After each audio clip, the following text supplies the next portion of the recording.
listening to the Rainmaking podcast, hosted by high-stakes headhunter, author, and professional speaker, Scott Love. Hey, this is Scott Love, and thanks for joining me on another episode of the Rainmaking podcast. My goal in producing this show and bringing it to you is to give you content that helps you to get more business from your clients, to get better business, and to eventually get all the business from your clients. A good place to start is to assess your LinkedIn profile. Our guest today is Kaemmerer, who is a LinkedIn expert, and our topic title is LinkedIn During the Crisis, What's New?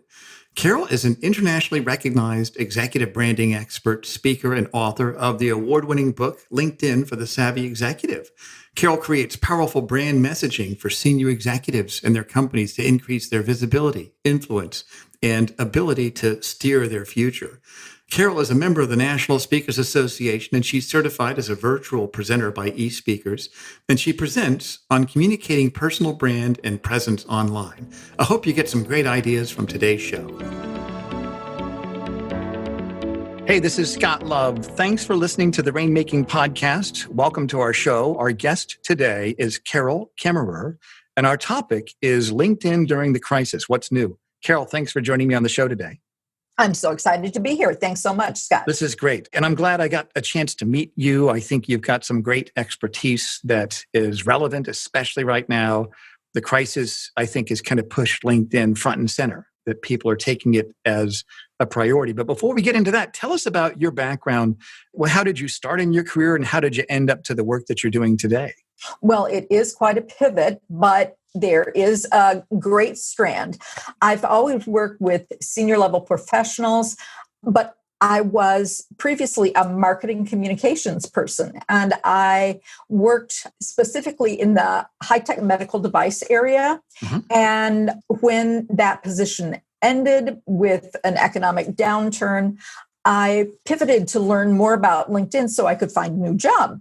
And while I was learning, I helped my friends who also lost their jobs because the company had outsourced the whole department. Mm. And it wasn't long until they started sending their friends to me for LinkedIn help. And I realized, oh, this is my new area of subject matter expertise. And this is my new pivot. So now I bring my marketing communications, branding brilliance to people rather than products. That's fantastic. That's great. I'm glad that it worked out there for you, Carol. Me too. I'm having such a good time in this part of my career. And I like the fact that you understand the work of professionals, their need to connect. And what are some of the big mistakes that you're seeing right now related to what attorneys, senior executives, those involved in rainmaking, what mistakes are they making on LinkedIn right now? Well, the biggest mistake, of course, is pretending that it doesn't matter. So, if you're not taking LinkedIn seriously and you don't have a good profile, you're really missing the way people are using LinkedIn to vet the professionals that they decide to do business with. People love to do business with people they know, like, and trust. And if your profile is so bare bones that it doesn't have any of those factors, know, like, and trust, people are going to go elsewhere. Mm-hmm. So I think that's a problem for people who are needing to attract their top clients and also top talent to work in the firms. Right. So tell me, what are some of the things that people should be focusing on in terms of their profile? What are people missing out on if they don't have a well-developed profile on LinkedIn?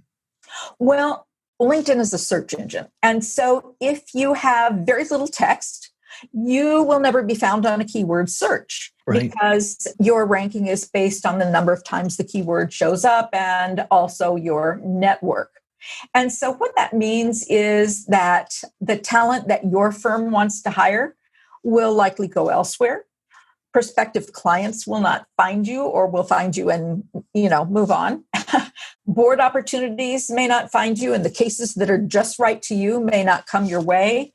And opportunities for advancement, both within your firm and outside your firm, may not find you. I like how you said it's a search engine tool. Do you think most people just don't think of it like that? I think that people who have not been in job transition often don't think of it that way. Mm-hmm. They just think, well, my picture's there. they can find me. Right. But people who have been through the pain of losing a job have had to learn what LinkedIn is about. But LinkedIn is so much more than a job search tool. It is the way that people who are searching for doing business with professionals, it's the way they're looking, it's the way that they're vetting the talent that they might work with. Mm-hmm. And, if you're not playing, you're not there. Right. So not just beyond the job search, Right. not just in terms of client development, what are some other reasons why people should make sure they've got a robust profile on LinkedIn? Well, certainly the principals of the firm should have the best profile ever, because when talent is looking to join a new firm or a company, Mm-hmm. they look at the profiles of the top talent or the top administrators, the top principals in the firm.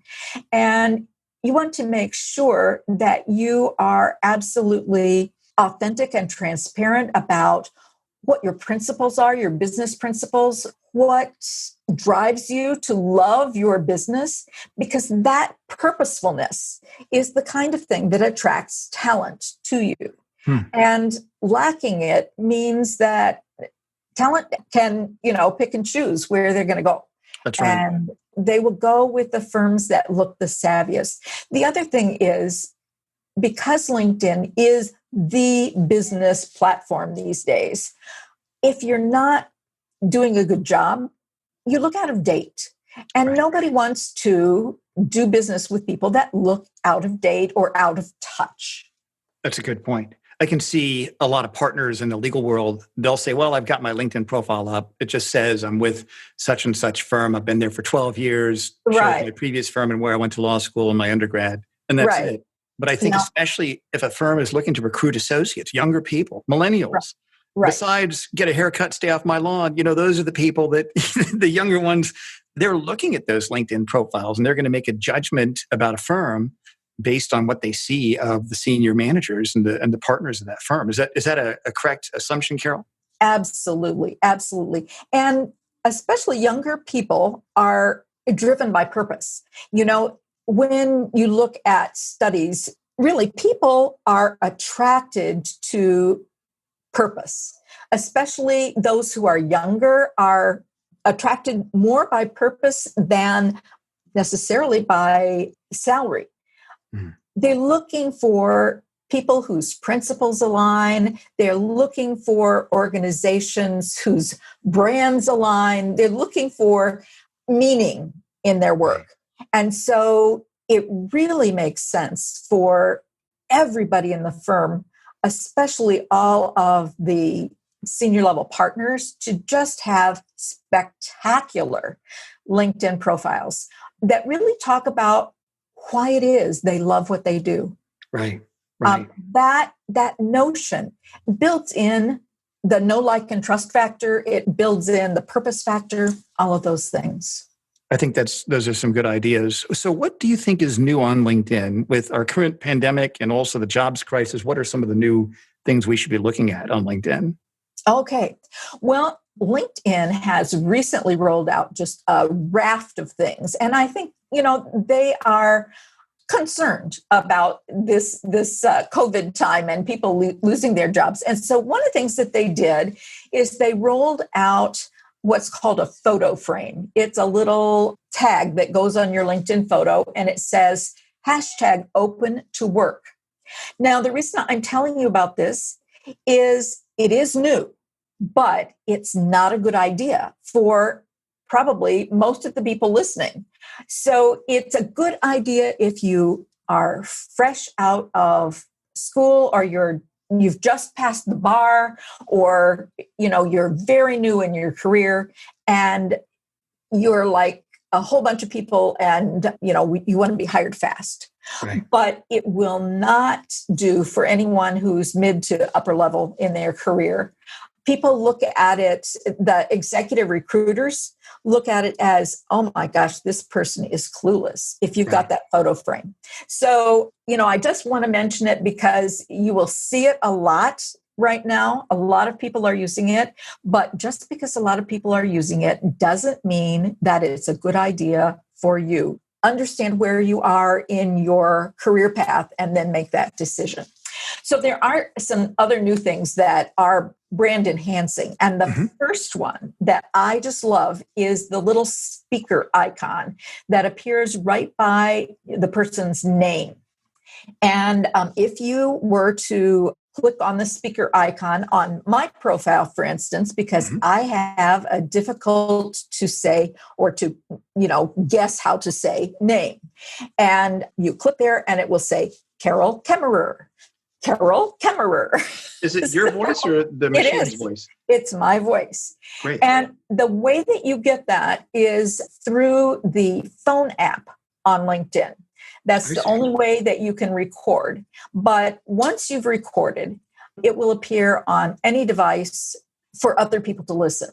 So if you have a name that is difficult to guess how to pronounce, that is just a wonderful thing because people love to have their name pronounced correctly. All right. So another feature is called the featured section. And the featured section is a very visual section. And you can load up all kinds of things. You can load up photos, you can load up video, you can load up logos and actual posts. Is that new? Is that featured section new? Well, it is not brand new. It came in 2019, but a lot of people still are not using it. So I'm mentioning it now because it is such a brand building section. Interesting. Wow. I'm seeing it right there on my phone and also on the web, right there on the browser. Good. Are you looking at my profile? I had yours up earlier. Let me go back there, Carol. Okay. Well, I mean, I've never even seen this before, and it's been there for a while, huh? Yeah. So another thing that is interesting is in the last month or two, they have expanded the character count on the headline and the about section. And this is a good thing if you wanted to say some things in your headline that you didn't have enough room to say without abbreviating. Right. But really, I want to make sure that people don't go overboard. My concept is you want to say something in threes, 3 things you want to be known for. You don't want to put a whole bunch of things with slashes in between and have 5 or 6 things because people remember 3. If you, put more than 3 things, you look not well-rounded, you look unfocused. And when you are unfocused, we're not interested in doing business with you. Right. So, the fact that they've got 220 characters instead of 120 characters for your headline is of marginal benefit, but could work. Let's see. The about section has essentially grown from 3 paragraphs to 4. Now they allow 2,600 characters. And that's a nice thing because when we write about ourselves authentically, the about section is the section that we are, essentially telling our business story. Right. That's where our keywords will just pop out of our mouths without our even thinking about it because we're writing about what we love. Because LinkedIn is a search engine, it will find your keywords there. Let me ask you this, Carol, kind of philosophically about that about section. Should that be written in third person as if somebody else is writing about you, in first person where you're writing about yourself?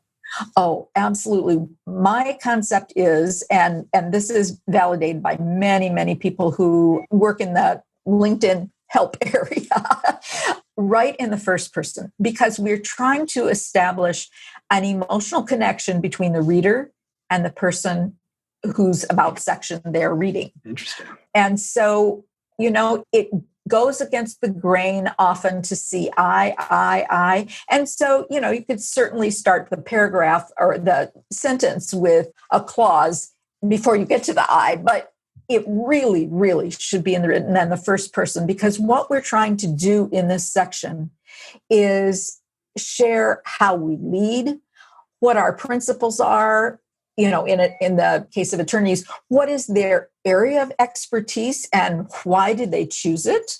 What do they love to do what they're doing? That's great. Those are great ideas, Carol. Are there hyperlinks you can put in the about section? So I'm not sure that hyperlinks. It may. There is another section that you could put your website in. It's your contact information. And the other thing that I always recommend is that the about section end with contact : and then your email. I think that that's really important because if you're not connected to the person, but you just found their profile and you're like, oh my gosh, this is the person that I want to work with, make it easy for people to contact.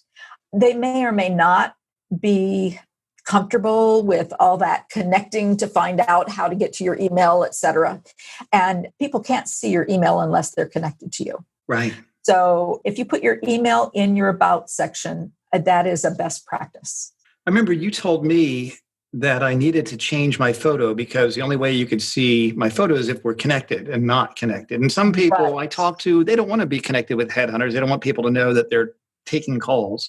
So a lot of people I talk to, I don't even connect with them. And I did that. How would somebody be able to check and see that they can make their photo available to be seen to everybody? Okay, so that is a setting, but it's not one of the privacy settings. It's under edit your public profile, which is on the right side of your profile. And you would scroll down and make sure that every section of your profile is available to be seen by everyone, not just people to whom you're connected. That's right. That's great. So assuming that somebody has a great LinkedIn profile, you're all set, right? What's next? Oh, it's just the beginning. So one of the things that you want to do is engage on the LinkedIn platform. It is a very powerful way to nurture your most important business relationships. And, there are many, many things that we can do on LinkedIn to show other people that we're really paying attention to them. And they can be very efficiently done, so it doesn't take a lot of your day. It keeps you active and top of mind. And the other thing that I have found is I have found colleagues that are just dear colleagues to me all around the world because of my activity on LinkedIn. And, between LinkedIn and the ability to talk to people on Zoom, wherever they are, it's been very interesting to find people of like mind in other places. So do you think people should, those listening, if they want to raise their profile, not just necessarily LinkedIn profile, but business profile, how frequent should they post? Should they write articles and publish them every week? Should they take other articles they've read and post them on LinkedIn? How often should they do that, do you think? Well, I think it depends on what your goals are. If you are the person in your firm who is trying to bring in business, the Rainmaker, you should be posting really often because you are posting not only for you, but for your firm. It's like, okay, this is brand stuff.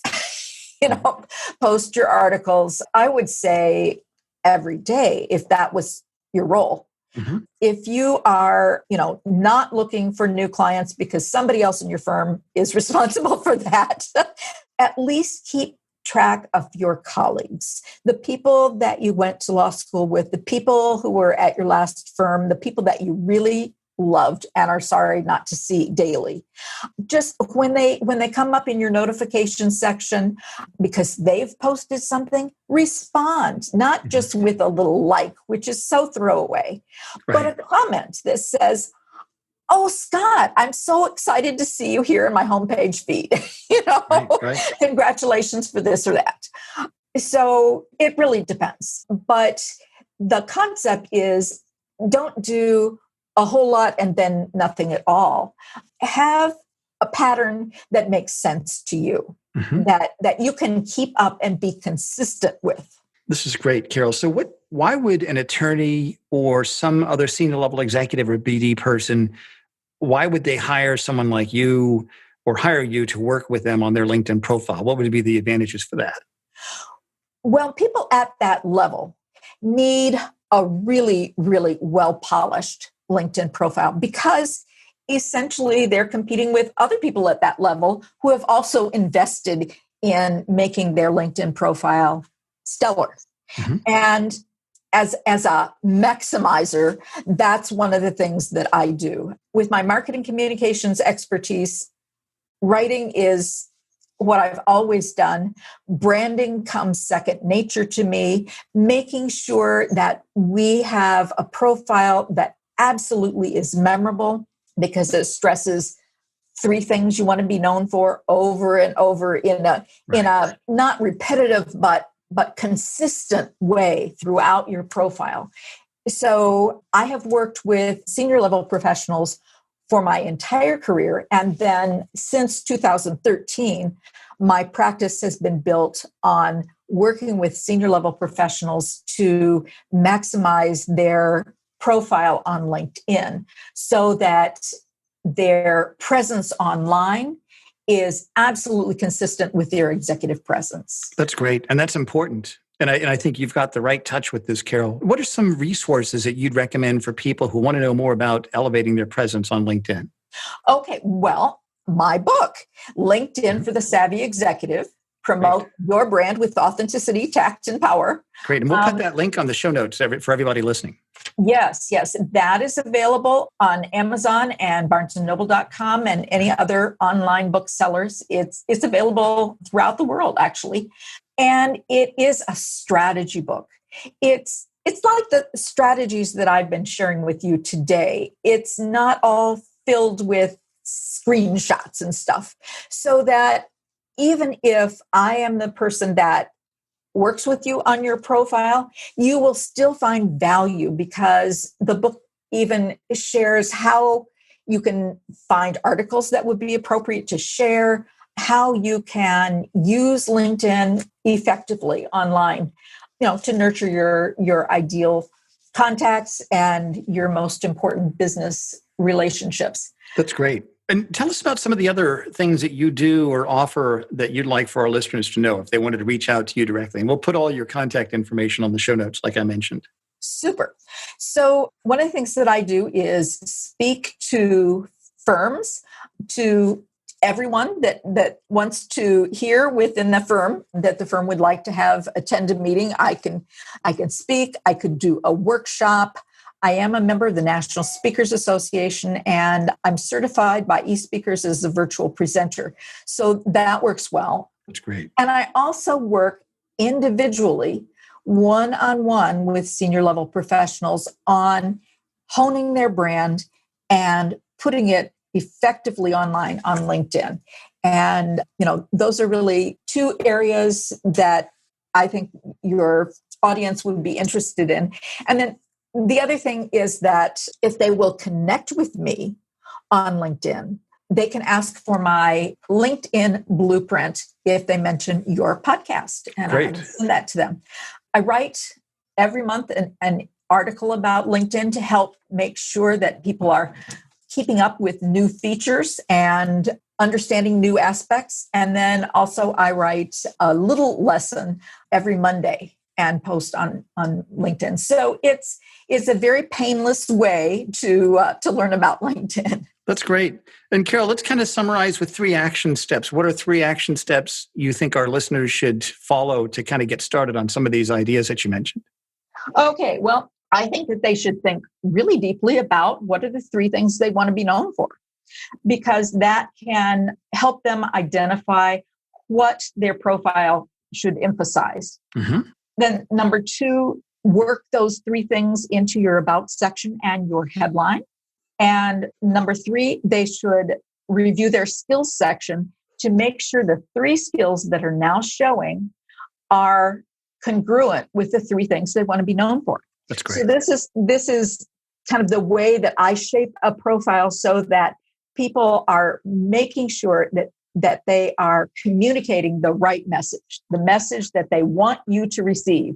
I want to be known for these things. I like that. I like how you keep it simple. Think about the 3 things you want to be known for, write them down, work those into your LinkedIn headline and about section, and then review the skills section. This is brilliant. I love the simplicity of it and how it's very effective, Carol.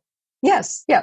So it's really fun. And then my bonus is that if they will connect with me on LinkedIn and mention your podcast, I would be happy to send them my LinkedIn blueprint, which is kind of a step-by-step, what do we do first? What do we do next? Etc. So those people that would like to try do it yourself, that's available to them. Well, thank you, Carol. Thanks for being a great guest today, for sharing some good action steps for us. And I hope to have you back on here in the future. Thanks so much for being here. Excellent. Thank you so much, Scott. What a pleasure. Thank you for listening to the Rainmaking podcast. For more information about our recruiting services for international law firms, visit our website at attorneysearchgroup.com. To inquire about having Scott speak at your next convention, conference, sales meeting, or executive retreat, visit therainmakingpodcast.com.